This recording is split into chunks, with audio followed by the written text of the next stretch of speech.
اعوذ باللہ من الشیطان الرجیم، بسم اللہ الرحمن الرحیم۔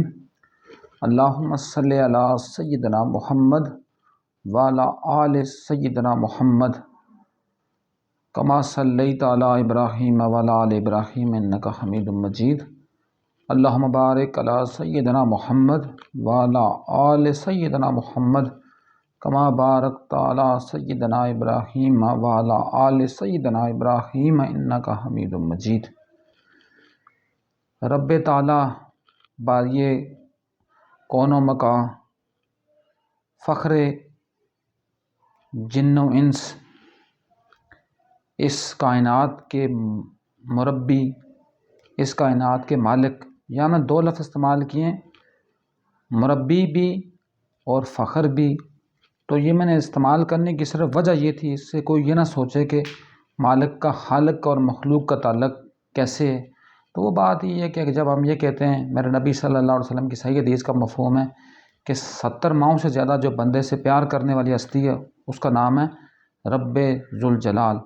تو اس لیے وہ مربی بھی ہے اور اس کائنات کا سب سے بڑا محسن بھی ہے۔ محسن بھی اس سینس میں کہ اس نے اپنے وجود کو ایک ماسٹر پیس بنا کر اپنے وجود کو متعارف کروایا۔ اگر وہ نہ چاہتا تو ہمیں نہ پیدا کرتا، اس کی ربوبیت پر تو کوئی فرق نہ آتا، نہ کوئی آنچ آتی۔ تو اس لیے اس رب کعبہ کا لاکھ لاکھ شکر ہے کہ اس نے ہمیں پہلے انسان بنایا، انسان کے بعد اس نے ہمیں ایک اس گھرانے میں ہماری آنکھ کھولی جو نبوت اور رسالت کا ایک گہوارہ تھا، جس کا سربراہ محمد مصطفیٰ صلی اللہ علیہ وآلہ وسلم جیسی نابغہ روزگار ہستی تھی۔ اور اسی ہستی کے طفیل ہمیں اللہ نے ہمارے اوپر یہ کرم کیا کہ ہم نے جب آنکھ کھولی، اس آنکھ نے وہ چیز دیکھی، جب کانوں نے سننے کی صلاحیت پیدا ہوتی، ان کانوں نے وہ سنا کہ آپ نے سب سے پہلے انسانیت کی بات کرنی ہے، اس کے بعد آپ نے مذہب کی بات کرنی ہے۔ کیونکہ جب انسانیت ہی نہیں ہے تو پھر مجھے نہیں لگتا کہ مذہب کا ہونا یا نہ ہونا کوئی معنی رکھے گا۔ تو اس لیے اللہ کا لاکھ لاکھ شکر میں پھر ادا کر رہا ہوں، یا مالک الملک، یا باری تعالیٰ، الحمدللہ رب العالمین، تیرا لاکھ لاکھ شکر ہے کہ تو نے محمد مصطفیٰ صلی اللہ علیہ وآلہ وسلم کی امت میں پیدا کیا اور ان کی اولاد میں پیدا کر کے یہ مجھے بالخصوص اس رب کا شکر ہے، اور بالعموم ہمیں یہ چیز دی کہ ہم نے عیسائیت، یہودیت، مسلمانیت کی بات بعد میں کرنی ہے، پہلے بات ہمیں انسانیت کی کرنی ہے۔ کیونکہ اگر ہم انسان اچھے نہیں بن سکے تو پھر کبھی بھی ہم اچھے مسلمان نہیں بن سکیں گے۔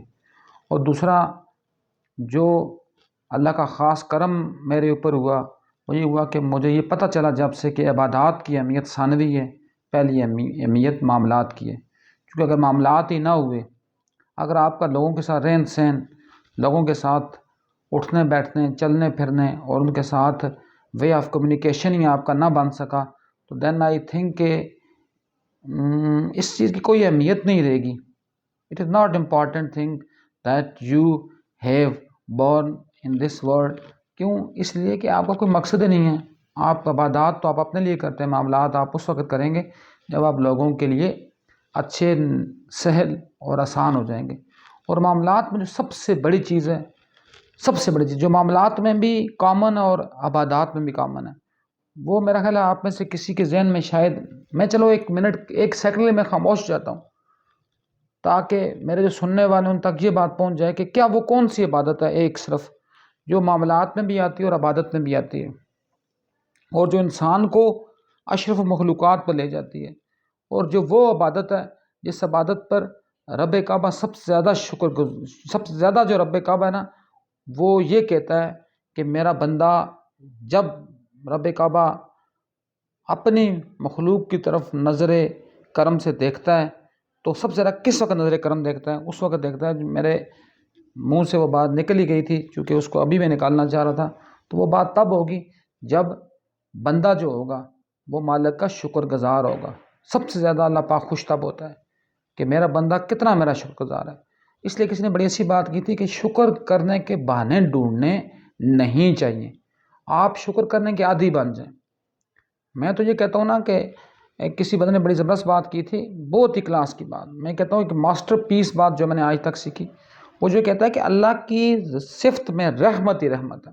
اللہ کی صفت میں کبھی انتقام، ہم کہتے ہیں نا ذو انتقام، ہم یہ کہتے ہیں کہ مالک کا جبار و قہار بھی مالک کے نام ہے، لیکن جبار و قہار مالک ہو ہی نہیں سکتا، کیونکہ جب ہم کہتے ہیں نا کہ جو رب کب ہے وہ اپنی مخلوق پر 70 ماہ سے زیادہ شفیق ہے، تو کبھی آپ نے دیکھا ہے کہ ماں نے کبھی یہ کہا ہو کہ میں یہ چیز کھا لوں میرا بچہ نہ کھائے، یا یہ مشکل میرے پر آ جائے میرے بچے پر، میں یہ مشکل میرے پر نہ آئے میرے بچے پر آئے، یہ کبھی پاسبل نہیں ہو سکتا۔ تو جو خالق 70 ماہ سے زیادہ پیار کرتا ہے وہ کیسے چاہے گا کہ میری مخلوق کے کسی بندے کے اوپر کوئی مشکل پیش آئے؟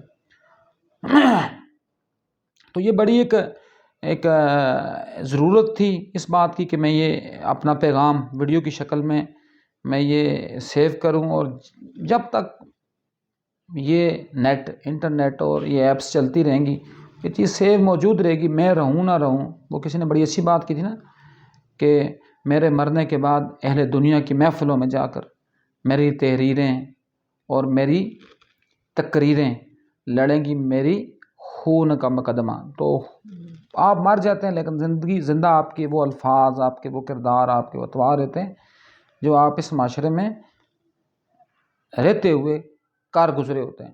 تو اس لیے اللہ پاک کی سب سے جو بڑی نعمت اور سب سے بڑی جو دولت اور سب سے بڑی جو عبادت اور سب سے بڑی جو نعمت اور سب سے بڑی جو معاملہ ہے وہ ہے شکر گزاری اور شکر کرنے کا بہانہ۔ میں نے وہی بات کر رہا ہوں، آپ کو تک لے کر آ رہا ہوں کہ شکر کرنے کے کبھی بھی بہانے نہیں ڈھونڈنے چاہیے، ہر بات میں شکر گزار ہوں۔ میں آپ کو ایک مثال دیتا ہوں کیونکہ میں بیسیکلی ایک ٹیچر بھی ہوں اور ساتھ لائر بھی ہوں، تو دونوں میں ایک کامن چیز ہوتی ہے کہ دونوں کوئی بات بھی ریزننگ کے بغیر نہیں کرتے، کیونکہ جو بندہ ریزننگ کے بغیر بات کرے گا وہ کبھی اچھا ٹیچر نہیں ہو سکتا، اور جو ریزننگ یا لاجک کے بغیر بات کرے گا وکیل تو وہ ہو ہی نہیں سکتا نا۔ وکیل ہونے کے لیے تو ضروری چیز یہ ہے کہ آپ کے اندر یہ بات ضرور ہونی چاہیے کہ آپ کتنے زیادہ پروفاؤنڈ ہیں اور آپ کے لاجک اور آپ کی منطق اور پلس آپ کی آرگومنٹیشن آپ کی کتنی زیادہ اسٹرانگ ہے۔ تو اسی بات کو میں لے کر آگے چلتا ہوں کہ یہ دیکھیں یہ میرا ہاتھ ہے، یہ میرا ہاتھ ہے نا، اس ہاتھ میں کتنی انگلیاں ہیں؟ 1 2 3 4 5۔ اب کوئی بندہ یہ نہ کہے کہ یہ انگلی سے یہ گن لیا، یہ بھی انگلیوں کا بے شک بھائی ہے، لیکن آتا تو انگلی میں ہی ہے نا، بے شک اس کو ہم انگوٹھا کہیں گے۔ اب اس انگلی کے اندر ہر انگلی کے اندر 3 پورز ہیں، 3 اس کے جوڑے ہیں، 1 2 اور 3۔ اب کبھی کسی نے یہ سوچا ہے کسی نے اس بات کے اوپر کہ یہ انگلیوں کے اندر یہ کس لیے ہیں؟ تو آپ چونکہ بیسیکلی ہر بندے کو آج کل سائنس کا پتہ ہے، تو ہم دروازوں اور کھڑکیوں میں قبضے لگاتے ہیں۔ قبضے کس لیے لگتے ہیں؟ تاکہ دروازہ یا کھڑکی آسانی سے بند بھی ہو جائے اور آسانی سے کھل بھی جائے۔ تو یہ اللہ نے قبضے لگائے ہوئے ہیں، قبضے، یہ قبضے ہیں اللہ کے، ٹھیک ہے۔ یہ قبضے کس لیے استعمال ہو رہے ہیں؟ یہ قبضے اس لیے استعمال ہو رہے ہیں، دیکھیں اب فرض کیا اگر میں چاہوں، میں پوری کوشش کروں، دنیا کی پوری طاقت لے آؤں، اللہ نہ چاہے یہ مٹھی بند ہو سکتی ہے؟ نہیں بند ہو سکتی۔ اب میں چاہوں یہ مٹھی کھل سکتی ہے؟ نہیں کھل سکتی۔ اب دیکھیں جب یہ مٹھی کھل گئی ہے اس کا مطلب ہے کہ یہ میرے قبضے میرے کام آئے اور مٹھی کھلی ہے، اور کھولی کس نے؟ اس اللہ نے۔ تو اس کے اوپر میں کہوں یا اللہ تیرا شکر کہ تو نے مجھے ہاتھ دیے، یا اللہ تیرا شکر تو نے میرے ہاتھوں میں یہ قبضے رکھے، یا اللہ تیرا شکر کہ میرے ہاتھ یہ بینٹ ہو رہے ہیں۔ میرا خیال ہے، مجھے یقین تو نہیں ہے، لیکن میں نے شاید کسی ویڈیو اپنی میں ایک بات کی تھی، وہ شکر گزاری کی بات سینس میں کرنی پھر ضروری ہے کہ شیخ سعدی ایک مشہور و معروف فلاسفر بھی ہیں، اس کے بعد ریلیجس اسکالر بھی ہیں، اور اس کے بعد وہ ایک اہل علم اور استاد بھی ہیں۔ وہ کہتے ہیں نا جی کہ میں ایک دفعہ مجھے بڑی حیرت ہوئی کہ میں نیک ہوں، میں عبادت کرتا ہوں، سب کچھ کرتا ہوں، لیکن میرے پاس کچھ بھی نہیں ہے، اور وہ لوگ جو شرابی اور جو اپنا آرام ہو رہے ہیں ان کے پاس دنیا کی ہر نعمت موجود ہے۔ تو وہ کہتے ہیں جی میں اسی اسنا میں اسی شش و پنج میں مسجد میں چلا گیا۔ جب میں مسجد میں نے نماز ادا کی، نماز ادا کرنے کے بعد میں نے اپنے ہاتھ اٹھائے، میں نے کہا یا اللہ، آسمان سے دیکھا، جبکہ اللہ تو نخرم اقرب علیہ من حبل الورید، وہ شرک سے بھی زیادہ قریب ہے، لیکن وہ کہتے ہیں جب میں نے آسمان کی طرف دیکھا ہاتھ اٹھا اوپر کر کے، چونکہ ہم لوگ شاید یہ سمجھتے ہیں کہ اللہ پاک شاید کیا پتہ وہ مالک عرش بریں پر ہی ہو، وہ تو ہر ایک کے پاس ہے، وہ تو ہر ایک کی شراک سے زیادہ قریب ہے، لیکن چونکہ ہمارا ایک کہتے ہیں نا ہم ایک لاشعور طور پر ہم اوپر کی طرف دیکھتے ہیں، تو دیکھنے کے بعد انہوں نے کہا جی کہ میں اللہ کی طرف دیکھ کر میں نے کہا یا اللہ یہ تیرا کیا مطلب نظام ہے کہ میرے پاس کچھ بھی نہیں ہے، میرے پاؤں میں جوتے بھی نہیں ہیں، اور لوگ زرق برق لباس میں پہن کر پھر رہے ہیں، زرق برق جوتے پاؤں میں زیب تن کیے ہوئے جا رہے ہیں، لیکن میرے پاس کچھ نہیں ہے۔ تو کہتے ہیں میں اسی اسنا میں ناشکری کر کے اٹھایا باہر۔ جب میں باہر آیا تو مسجد کے دروازے پر میں نے دیکھا کہ ایک فقیر بیٹھا ہوا ہے جس کے دونوں پاؤں تھے ہی نہیں۔ جوتا ہونا بات کی بات ہے، یہ سننا ویسے جوتا ہونا بات کی بات ہے کہ اس کے دونوں پاؤں تھے ہی نہیں۔ تو لیکن وہ چونکہ اللہ والے تھے نا، وہ ہم جیسے تو کچھ نہیں تھے نا، کہ وہ کہتے ہیں میں اسی وقت میں نے نہیں دیکھا کہ وہاں چپلیاں پڑی ہوئی ہیں، جوتے پڑے ہوئے ہیں، گند ہے، وہ کہتے ہیں میں اسی وقت سجدے میں گر گیا۔ میں نے کہا یا اللہ تو مجھے معاف کر، تو مجھے معاف کر کہ میں نے تیری ناشکری کی۔ اللہ کا لاکھ لاکھ شکر ہے میرے پاس تو پاؤں تو ہیں نا، جوتے نہ ہوئے تو جوتے پھر ہو جائیں گے، پاؤں تو ہیں جن پر میں چلتا ہوں، یہ پاؤں ہی نہ ہوتے تو میں کیا کرتا۔ اس کی ایک اور مثال جوڑ کر میں پھر وہ شکر، چونکہ میرا مین ٹاپک ہے کہ ہر چیلنج کو آپ شکر گزار ہو کر اس کو گزاریں تو وہ چیلنج آپ کے لیے چیلنج نہیں رہے گا، وہ آپ کے لیے آسانی بن جائے گی۔ تو کوکا کولا کمپنی جو ہے نا، اس کا جو مالک تھا وارن بفٹ، وہ کہتا ہے وہ دنیا کا دوسرا امیر ترین شخص تھا، بلکہ پہلا تھا، پھر کسی اسنا میں بل گیٹ نے اس کو کراس کیا۔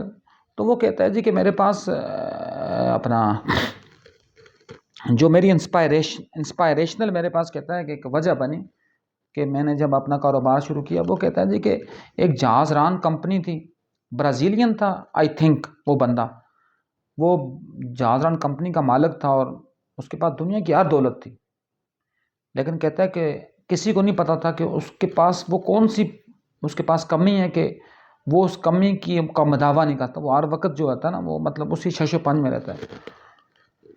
تو پھر جب وہ دنیا سے چلا گیا وہ بندہ، تو اس کے ملازم نے وہ بات کھولی، اس نے کہا جی کہ میرا جو مالک تھا اس کی جو آنکھوں کے جو پیپٹے تھے وہ اپنی مرضی سے نہ کھلتے تھے نہ اپنی مرضی سے بند ہوتے تھے، تو اس نے مجھے صرف اس کام کے لیے رکھا ہوا تھا کہ تم نے صبح اٹھتے وقت میرے پیپٹے کھول دینے ہیں اور شام کو تم نے پیپٹوں کو بند کر دینا ہے، تو یہ تیرا کام ہوگا، اور اس کے لیے میں تمہیں منہ مانگا انعام دوں گا، لیکن اس کے لیے ضروری ہے کہ تم نے میری زندگی میں یہ بات کسی کے ساتھ شیئر بھی نہیں کرنی۔ تو وہ کہتا ہے جی کہ میرا مالک یہاں تک کہتا تھا، اس نے یہاں تک لوگوں کو آفرز دیں، اس نے دنیا کے ہر ملک کا سفر کیا کہ کوئی بندہ میرا یہ علاج کر دے تو میں اس کو اپنی ساری دولت دے دوں گا، لیکن اس کا علاج نہیں ہو سکا۔ تو پوائنٹ از دیٹ کہ اب اس کی دولت کس کام کی تھی کہ وہ صرف اپنے آنکھوں کے جو اوپر جو اس کے پیپٹے ہیں وہ اپنی مرضی سے بند کھل نہیں سکتے تھے۔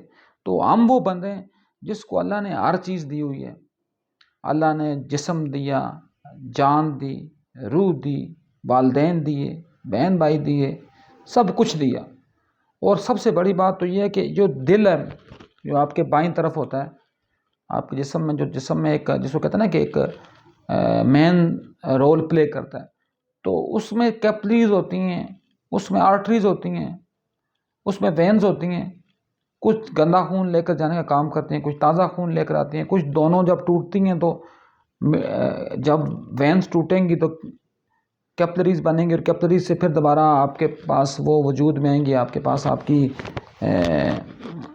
دوسری رگیں آپ کے پاس وجود میں آئیں گی۔ تو وہ پوائنٹ از دیٹ کہ وہ جو ساری رگیں ہیں جو جسم میں، جس کو ہم کیپلریز بھی کہیں، جس کو ہم وینز بھی کہیں، تو وہ ساری ان کی جو جتنی تعداد ہے وہ کتنی ہے جسم میں 72,000 کلومیٹر۔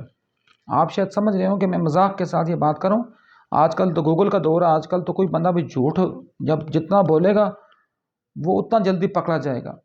تو آپ گوگل پر سرچ کر لیں، اس تختے کو کھولیں اور اس کے اوپر لکھیں کہ جسم میں رگوں کی تعداد کتنی ہے، تو آپ کے سامنے یہ آ جائے گی کہ جسم میں رگوں کی تعداد ہے 72,000 راؤنڈ اباؤٹ۔ یہ نہیں ہے کہ انہوں نے ناپی ہوں گی، بٹ اپروکسیمیٹلی ان کی جو تعداد ہے وہ کتنی ہے 72,000 کلومیٹر، اور وہ اکیلا جو دل ہے ان کو پمپ کرتا ہے، اور ہم جب سوتے ہیں دل پھر بھی نہیں سوتا، دل پھر بھی کام کر رہا ہوتا ہے 24 گھنٹے۔ ہم کہتے ہیں نا 7 to 11، یا پھر ہم کسی شاپ کا نام یہ رکھتے ہیں کہ 24 آورز ورکنگ، جبکہ وہاں بھی 24 آورز ہوتا نہیں ہے، یہ 24 آورز کام کر رہا ہوتا ہے۔ 1 منٹ کے لیے اگر اس کو کچھ ہو جائے دل کو تو ہم کہتے ہیں ہمارا جی بائی پاس ہو گیا ہے، اور ہمارا مطلب بائی پاس کیا ہوگا، ہمارا مطلب دنیا سے رابطہ ہی ختم ہو جاتا ہے۔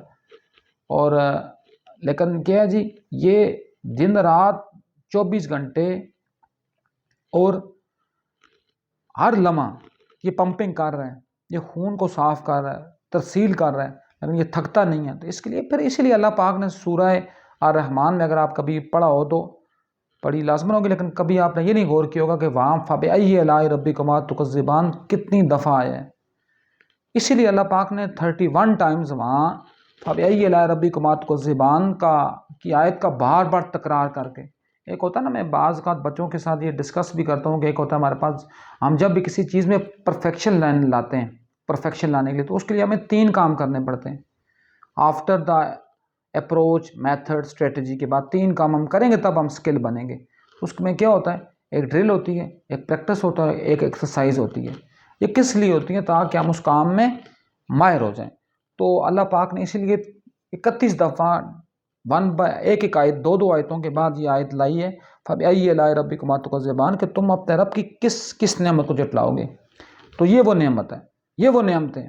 ہم اگر نہ شکر، مطلب کیا آپ پابند ہیں اس بات کے کہ آپ گریڈ 22 کے ملازم ہو تب آپ اللہ کا شکر ادا کریں؟ آپ جب دنیا میں آ گئے، آپ نے آنکھیں کھول دی ہیں، آپ کی ان آنکھوں نے دیکھیں، آپ کی آنکھ دنیا کے ہر کلر کی تمیز کر سکتی ہے، جبکہ دنیا میں بیسکلی 3 ہی کلر ہیں بیس جو پرائمری کلر ہیں. ایک ہمارے پاس ریڈ ہوتا ہے، ایک بلو ہوتا ہے اور یلو ہوتا ہے. لیکن مجھے بتائیں آپ کی آنکھ میں کتنی اللہ نے طاقت دی ہوئی ہے؟ وہ دنیا کے ہر رنگ کا احاطہ کر سکتی ہے. جبکہ آپ کہاں سے یہ چیز لے کر آتے ہیں؟ مطلب ایک آپ لینس خریدتے ہیں، ایک آپ اپنا جس کو کہتے ہیں ایک اینک بنواتے ہیں تو آپ کو کتنے پاپڑ بیلنے پڑتے ہیں. بینظیر بھٹو، اب اس کے بارے میں کیا کوئی اچھے یا برے الفاظ ادا کروں، اس کی جو اینک وہ جو پہنتی تھی وہ کہتے ہیں کہ $1,00,000 کی وہ اینک تھی. اب مجھے بتائیں کہ کیا وہ اس سے 10 گنا زیادہ بنا لیتی؟ کیا وہ اپنی آنکھ بنا سکتی تھی؟ نہیں نا. تو اس لیے ہم نے ہر اس موقع پر جب ہم کسی چیز کو استعمال کریں اور وہ ڈائریکٹلی اللہ سے ریلیٹ کر رہی ہو تو ہم نے وہاں یہ ادا کرنا ہے. صرف نہیں کہنا شکر الحمدللہ، یہ نہیں.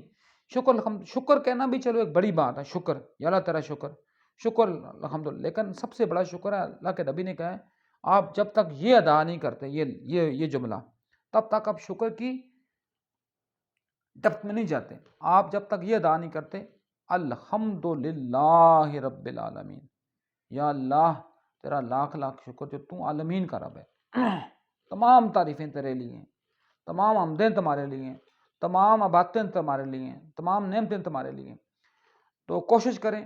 اچھا، بات یہاں رک گئی تھی. میں نے کہا نا کہ اللہ پاک کا یہ صفاتی نام جو ہے نا، جبار و قہار، یہ ایک بک ایک ہے عشق کا عین، علیم اللہ کاکی نے لکھی ہوئی ہے. اگر آپ میں سے کسی کو اگر پڑھنے کا شوق ہو تو اس کو لازماً پڑھیں. اس میں وہ بندہ کہتا ہے نا کہ اگر فرض کیا کہ ایک بندہ ٹریولنگ میں ہے، وہ اپنے دفتر کی جگہ سے اپنے گھر کے لیے نکلا ہے، ٹھیک ہے نا، لیکن اس کا موڈ ہے کہ میں کسی جگہ جا رہا ہوں، کسی فلم دیکھنے کے لیے یا کسی ان ایتھیکل ایکٹیویٹی کے لیے یا کسی اپنا کیا کہہ سکتے ہیں اپنا کسی چوری کے لیے، کسی کام کے لیے میں نکل رہا ہوں، ٹھیک ہے نا.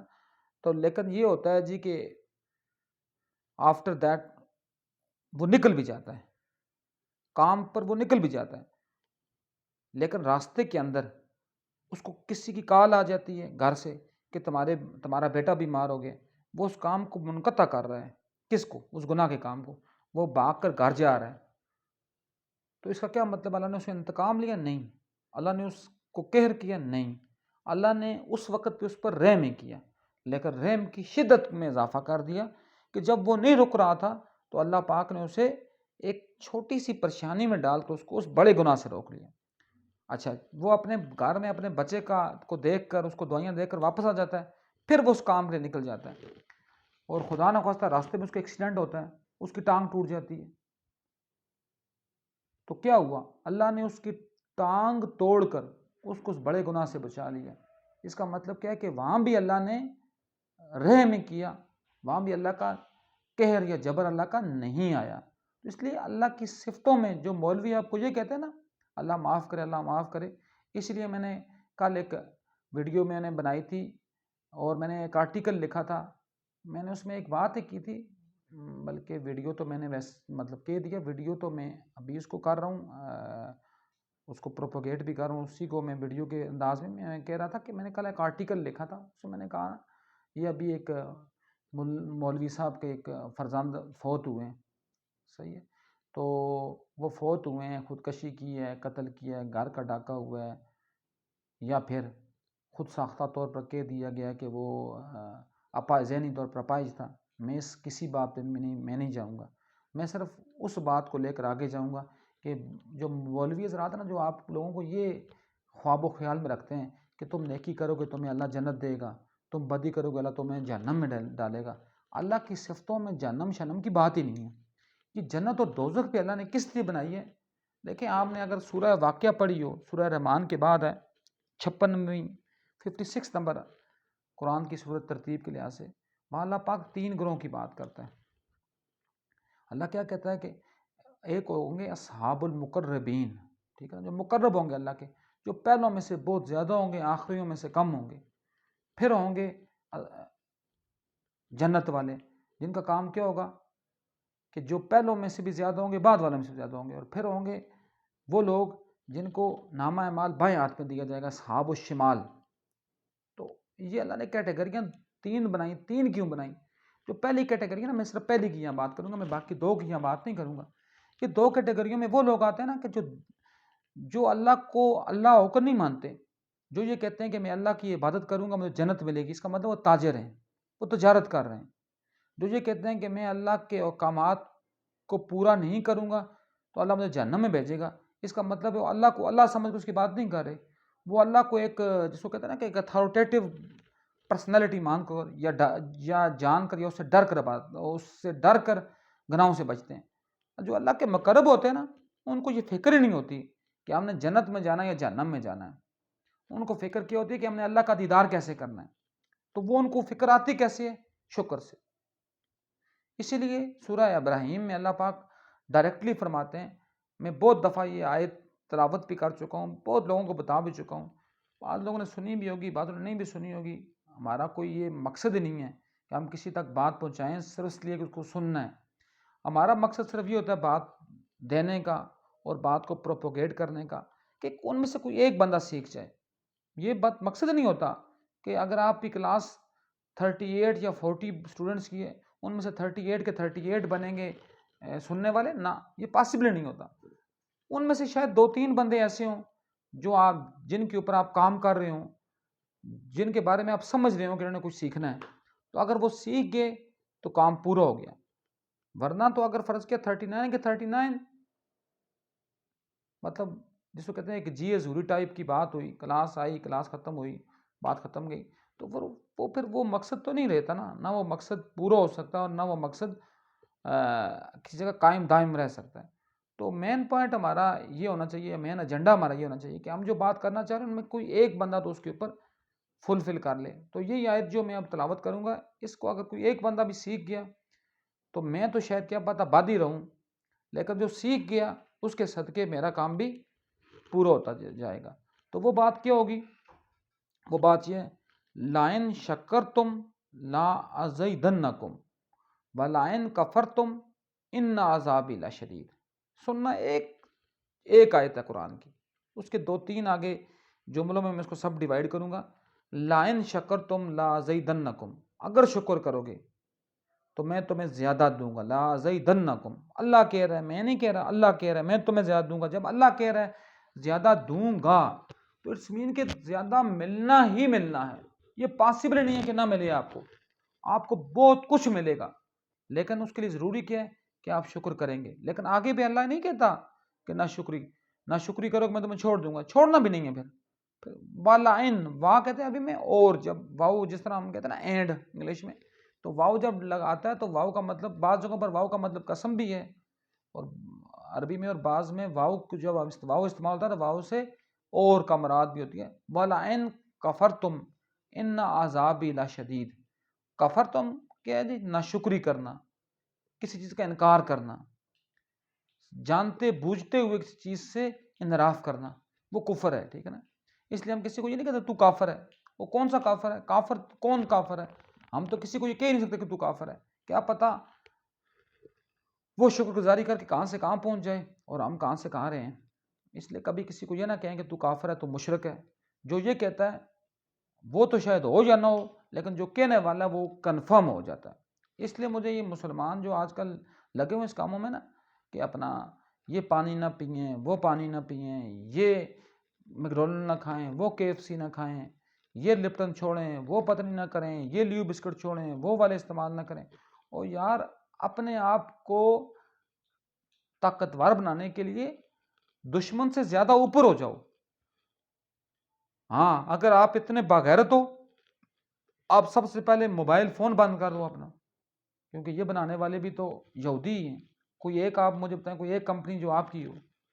آپ آئی فون بند کر دیں جو ڈائریکٹلی یہودیوں کی کمپنی ہے، آپ ڈائریکٹلی اپنے آپ کو جو ہے انٹرنیٹ بند کر دیں جس کی فی KB اور فی MB کے حساب سے اس کی کاسٹنگ اسرائیل کو ہوتی ہے، تو وہ تو آپ نہیں بند کر رہے۔ آپ تو اپنا YouTube چینل نہیں بند کر رہے، آپ تو نہیں کہہ رہے کہ میرا یہ چینل بند ہو۔ کسی مولوی نے مجھے بتائیں، کسی ایک مولوی کا، وہ مفتی طارق مسعود جیسا ایک مسخرہ ہے اس کا، یا کسی بھی مولوی کا چینل بند ہوا ہو یا اس کا فیس بک پیج بند ہوا ہو، نہیں بند ہوا نا، اٹس مین کہ یہ سب ڈرامہ ہے، یہ سب ٹوپی ڈرامہ ہے۔ اور بند کریں بھی کس لیے؟ بند کس لیے کریں؟ کیوں آپ نے کوئی اس سے اچھی چیز بنائی ہے کہ اس چیز کو بند کیے تھے؟ آپ اپنے آپ کو اتنا بلند کر دیں کہ آپ بلند و بالا ہو جائیں، اور وہ بلند و بالا ہونے کا صرف ایک طریقہ ہے کہ آپ شکر گزار ہو جائیں، اور اس کے بعد آپ کمپیریٹیو اسٹڈی کریں۔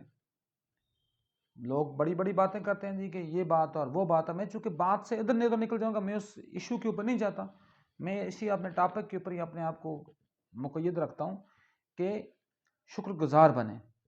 جب کیا جی وَلَئِن كَفَرْتُمْ مِنْ عَذَابِ لَشَدِيدٌ، اور اگر آپ نے کفر کیا، ناشکری کی، تو کیا ہوگا؟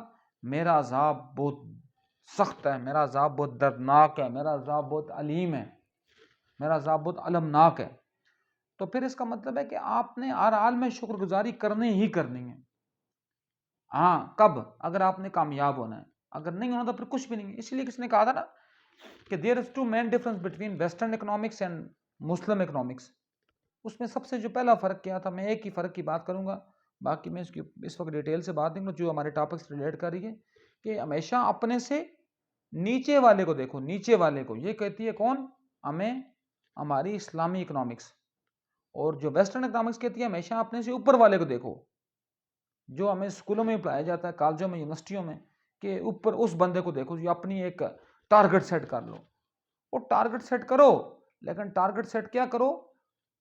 With humbleness, with submissiveness. یہ نہیں ہے کہ ٹارگٹ آپ اپنا یہ کر لو، اپنے سے نیچے والے کو دیکھو گے، اس کا فائدہ کیا ہوگا؟ آپ میں شکر گزاری آئے گی۔ ایک بندے کے پاس اگر مرسیڈیز گاڑی ہے، وہ جب مہران والے کو دیکھے گا شکر ادا کرے گا۔ مہران والا جب پیدل چلنے والے کو دیکھے گا وہ شکر ادا کرے گا۔ لیکن جب مہران والا ویسٹرن اکنامکس کی بات کرتے ہوئے سود کے نظام پر اوپر والے کو دیکھے تو پھر کیا ہوگا؟ پھر یہی ہوگا، الہاکم التکاثر حتی زرتم المقابر، کہ ہلاکت ہے ہر اس کے لیے جو مال دیکھیں یا اللہ نے کسی ایک کو نہیں چھوڑا ہوا، اللہ نے ایک کامنلٹی کے اوپر بات کی ہے، کامن کے اوپر، جنرلائز ٹرم کی بات کی ہے۔ الہاکم التکاثر، ہر اس کے لیے ہلاکت ہے جو مال گنتا ہے، ہر اس کے لیے، اس میں کوئی نہیں ہے۔ بعض لوگ کہتے ہیں نہیں جی ہم تو پاک تجارت کرتے ہیں، ہم تو پاک مال کماتے ہیں۔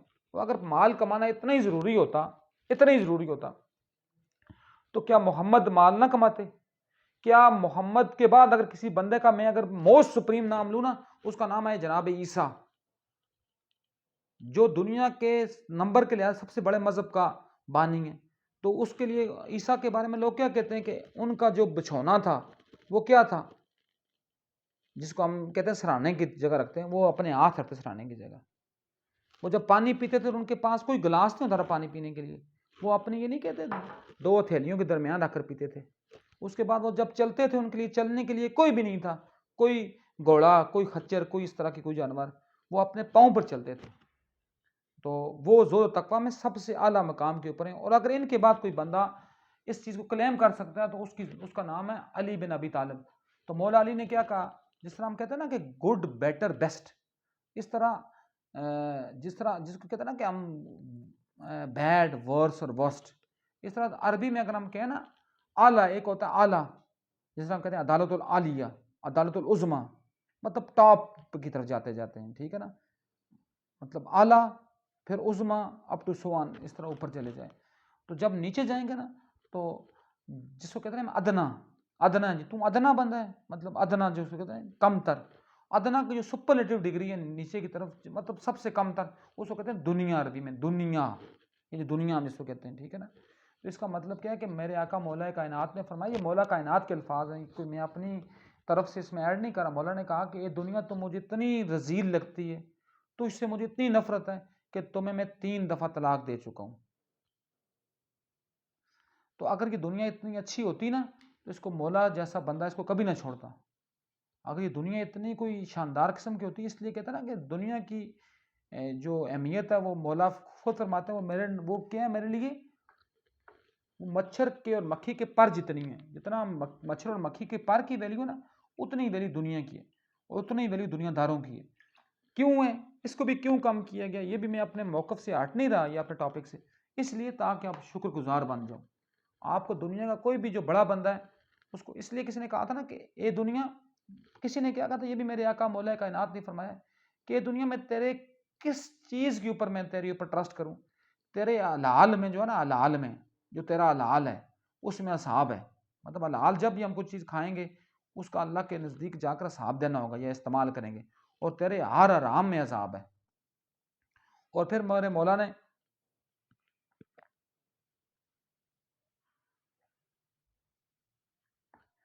شاندار جملہ کہا، میرے مولا نے کیا فرمایا کہ اے دنیا، تیری کس چیز پر میں فخر کروں. تیرا جو سب سے اعلیٰ لباس ہے وہ ہے ریشم کا کپڑا. آپ نے سنا ہوگا ریشمی کپڑا، لیکن وہ کس سے بنتا ہے؟ سب سے اچھا ریشم جو کیڑا ہوتا ہے نا، کیڑے کی تھوک سے یا کیڑے کی غلاظت سے، ریشم کے کیڑے کی. اور جو تیرا سب سے بہترین کھانا ہے وہ کیا ہے؟ ایک مکھی کا پیشاب ہے، وہ کیا ہے جی؟ شہد کی مکھی کا. تو انہوں نے فرمایا کہ میں تیری کس کے اوپر فخر کروں، تیرا سب سے بہترین کھانا اور تیرا سب سے بہترین بچھونا اور پہننا وہ 2 جانوروں کی غلاظت ہے، تو میں تیرے کس کے اوپر ٹرسٹ کروں یا تیری کس چیز کے اوپر میں فخر کروں. اس سے میرے آقا کا یہ مقصد تھا بتانا کہ آپ نے جس حال میں بھی ہیں اس حال میں اپنے شکر گزار ہو جانا ہے. جب آپ شکر گزار ہو جائیں گے تو آپ کامیاب ہیں. کسی کے اوپر یہ نہ جائیں، جس طرح آج کل ایک تنظیم ہے کہ اللہ اس کے شر سے بچائے، وہ کہتے ہیں جی کہ کیلا کاٹنے کا شرعی طریقہ، کھیرا چھیلنے کا شرعی طریقہ، نمازی کے آگے سے گزرنے کا طریقہ. اور پھر ایک دفعہ میں ویڈیو بنا رہا تھا، مجھے 2-3 لوگوں نے کہا جی کہ سر آپ الٹے ہاتھ سے پانی کیوں پی رہے تھے؟ کیا الٹا ہاتھ میرا نہیں ہے؟ الٹے ہاتھ سے پانی پینا کس نے منع کیا؟ مجھے یہ بتائیں. پھر بعض لوگوں کے نزدیک آتا ہے کہ بیٹھ کر پانی نہ پئیں جی، کھڑے ہو کر پانی نہ پئیں جی، کھڑے ہو کر پانی پئیں جی، بیٹھ کر نہ پئیں جی. اور یا جس حالت میں تم ٹھیک ہو نا اس حالت میں وہ کام کرو. جو میرا نبی ہے نا، وہ نبی تھانے دار بن کر نہیں آیا تھا، وہ نبی دنیا میں آسانیاں پیدا کرنے کے لیے آیا تھا، وہ معاشرے میں آسانیاں نافذ کرنے کے لیے آیا تھا. جس چیز میں کوئی عیب نہ ہونا اس چیز کو کرنے سے کوئی بھی چیز آپ کو روک نہیں سکتی. پانی کھڑا ہو کر پینا بھی سنت ہے، اور کسی حد تک کچھ جو ہے نا، اگر میں کہوں بات میں دنیا سے الٹی کروں گا، لیکن ایک ضعیف حدیث یہ بھی ہے کہ آپ بیٹھ کر پانی پئیں. تو اس لیے ہم نے کوئی، لیکن جو مسترد روایات ہیں آپ وہ بھی کیا، یہ چونکہ بات پھر ادھر سے ادھر نکلے گی. کہنے کا میرا مطلب یہ ہے کہ آپ الٹے ہاتھ سے پانی پئیں پھر بھی اللہ کا شکر ادا کریں. آپ سیدھے ہاتھ سے پئیں، پھر مجھے بتائیں اگر آپ پانی الٹے ہاتھ سے پی رہے ہیں ساتھ آپ اللہ کا شکر ادا کر رہے ہیں، آپ پانی پینے کے بعد کہتے ہیں میں فرض کیا میں پانی پی رہا ہوں،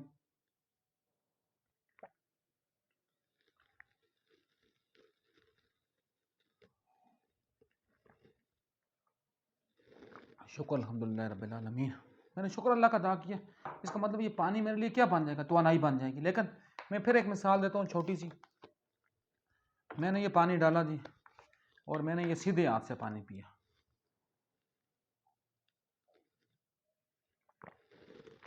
گلاس میں ادھر پھینک دیا، اپنا کام ادھر پھینک دیا، نہ اللہ کا شکر ادا کیا جس نے مجھے یہ پانی دیا اور پلایا. تو کیا یہ میرا سیدھے ہاتھ سے پانی پینا کسی معنی رکھتا ہے؟ اس لیے بڑی زبردست بات میں آخری بات کر کے پھر میں چیلنج کے اوپر 1 منٹ کی بات کے بعد تو ختم کرتا ہوں. جناب بہلول دانا مطلب اتنی بڑی شخصیت ہیں کہ تمام مسلمانوں کے مسالک جو ہے نا وہ ان کو اپنا محسن اور اپنا مربی مانتے ہیں. وہ خلیفہ ہارون رشید جو عباسی خلیفہ تھا اس کے چچا کے بیٹے تھے، اس کے زبیدہ کے بھائی تھے. لیکن انہوں نے شہزادگی کو ایک طرف پھینک کر انہوں نے کس کے اوپر بات کی؟ انہوں نے مولا علی علیہ السلام کی فقیری میں اپنے آپ کو رکھا۔ وہ ایک جگہ کسی مجلس میں جا رہے تھے، تو اس وقت کے ایک بڑے ولی اللہ حضرت جنید بغدادی، وہ وہاں سے ان کا گزر ہوا۔ ان کے ساتھ ان کے ہزاروں، لاکھوں تو میں نہیں کہوں گا چونکہ وہ بات اس میں آ جائے گی، ہزاروں مریدین تھے۔ انہوں نے جب دیکھا جی کہ یہ بندہ کون ہے جی جو دنیا ہنس رہی ہے اور یہ رو رہا ہے، اور یہ بندہ کون ہے جی کہ میں چل رہا ہوں، اس نے میری طرف دیکھنا بھی گوارا نہیں کیا اور یہ اپنے کام، انہوں نے کہا کہ یہ مشہور و معروف بغداد کا ایک، نعوذ باللہ میں ادا کروں لفظ، یہ وہ مطلب محبوط الحواس یا پاگل بندہ ہے جس کو لوگ دنیا بہلول کہتی ہے، جبکہ ان کا نام جناب عمرو تھا ان کا نام۔ تو انہوں نے کہا اچھا یہ وہ بہلول ہیں، وہ ان کے پیچھے لگ گئے جی۔